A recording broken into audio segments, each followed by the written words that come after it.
Greetings, my noble knights, it is I, Blaze Templar, and as you can see, we have a team builder for week 2. This week was a bit later on the actual battle, all the way to Sunday, which is the last day cutoff, so, you know. But regardless, against my opponent, we are facing kind of an interesting set of threats.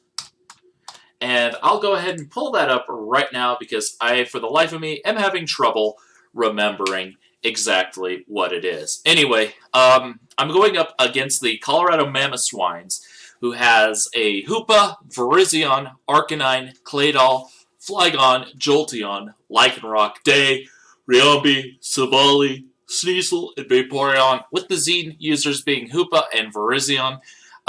One thing I have to note is because he has Savali, I can't fully prepare for him. He could run Arceus. It's basically Arceus, but weaker. Savali Dragon. He could run Savali Dark. He could run Savali Steel. Looking at his team, I think his most likely Savalis, if he brings them, are Steel and Dark, as those are his two best checks to my entire team. And really, outside of Steel and Dark, he doesn't have a lot of ways to deal with certain spam that I can throw his way. So, I think if he brings Savali, it's going to be one of those two. Anyway, let's get into my team. This week, I'm bringing the Mega Ampharos. Didn't bring it last week, but this week, he doesn't have anything that terrifies me too much when it comes to Ampharos Mega. Sure, he has a Claydol, which could be threatening. He has a Flygon, which definitely is threatening. But outside of that, Ampharos actually does really, really well. So that's kind of why I am bringing the Ampharos this week. Plus, Volt Turning, always nice. Running Volt Switch, Thunderbolt, Dragon Pulse, and Light Screen. Just dual stabs plus a Light Screen. And Light Screen is actually really important as this team is kind of specially defensive vulnerable. Even with specially defensive Xatu, Hoopa Unbound can kind of just tear right through it, especially with Nasty Plot. So I need some kind of way to buffer my special defense, and Ampharos Mega serves that purpose really nicely. Anyway, in comes Xatu. It is my hazard control. Defog and Magic Bounce. I hope I don't have to use Defog, but last week I really needed Defog and I didn't have it. So that was unfortunate. But I have it now, so hopefully it'll work out alright. U-turn, Roost, and Tailwind. Tailwind, just to give me more speed control, make some of my slower Pokemon a lot quicker. And with that in mind, let's go into our physically defensive Porygon 2. This actually works as a really good check to a lot of his team. Running Trace, so he, if he's running like Volt Absorb, that actually causes him a lot of problems. He can't paralyze me that way. He can't do any of that stuff. Vaporeon has some trouble with it because it can't use any of its water moves. Yes, it can Toxic me, which I'll have to keep in mind. That could be a big problem, but at least I can work around that a little bit. And I have a safe switch into any potential Scald spam. Sure, I might have to switch immediately afterwards, but hey, free healing works out alright. Foul Play being the only attack works alright. Trace also can copy Magician, so if I get my Violite knocked off, I can steal something with the Magician ability, maybe.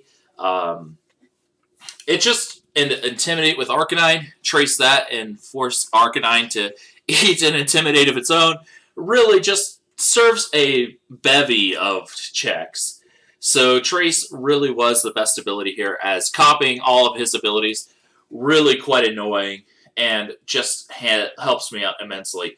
Running at max physical bulk with the rest in a special defense, I'm really not expecting to use Porygon 2 too offensively.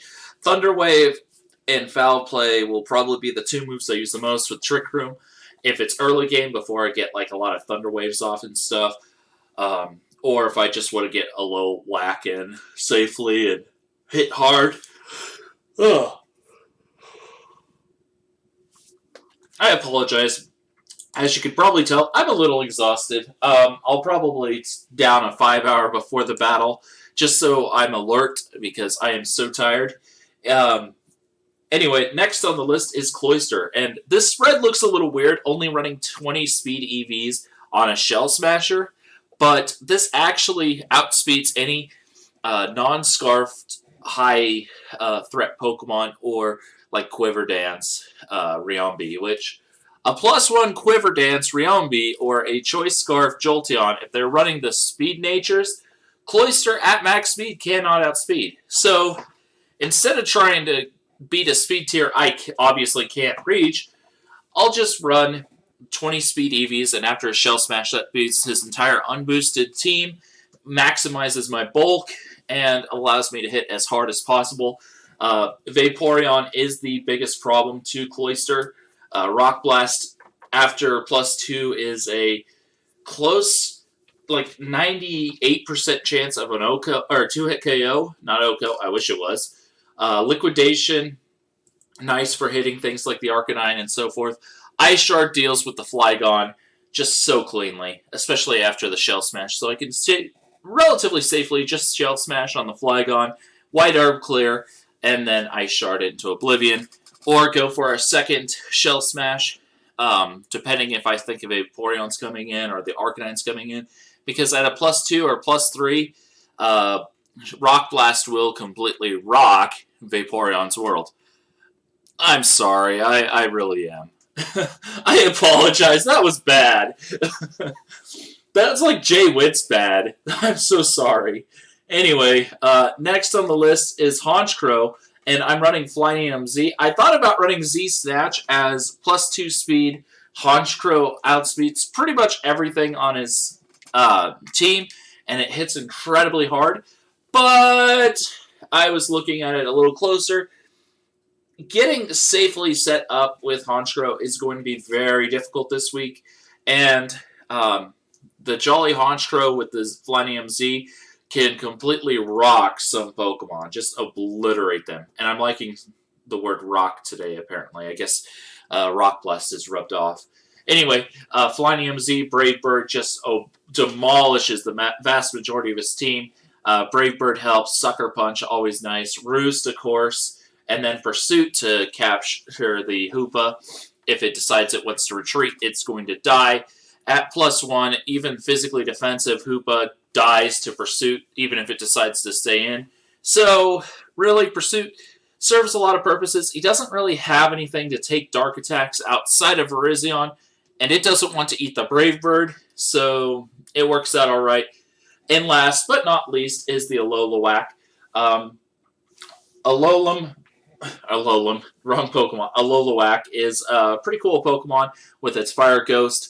I was going to run Lightning Rod, but Ampharos kind of fits the bill of dealing with lightning and electric attacks a little bit better, so Curse Body could come in clutch, kind of what I'm thinking there. Thick Club, because I want to actually be able to hit pretty hard. Stealth Rock for the early game. Flame Charge for later game once things have been paralyzed or I have like a Tailwind up or whatever. And then Shadowbone Earthquake. He, again, doesn't really have a lot for Ghost and Dark. So Shadowbone hits a lot of his team really well. Earthquake is just a really good stab, or unstabbed, but really powerful attack that destroys Lycanroc Day, Jolteon, Arcanine. Sneasel doesn't enjoy it. Savali, if it's like the Steel Savali or the Dark, I can just spam Earthquake.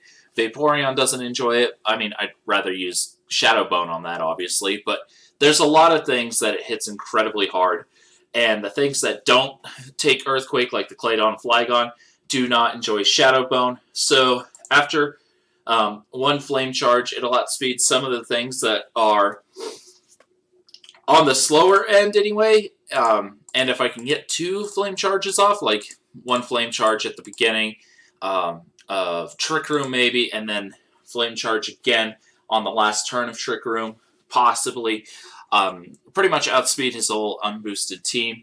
Sneasel could be a bit of an issue, as it does like to carry knockoff, so P2 can't deal with that too well.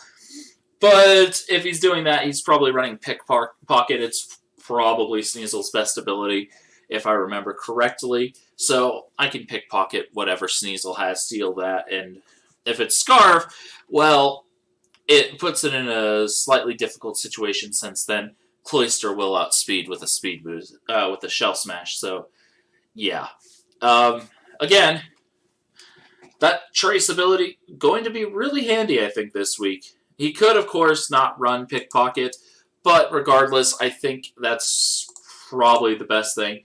Flying MZ, always good. Gives me a pretty good switch into Dark Spam, Locked In, Sneasel, so forth and so on.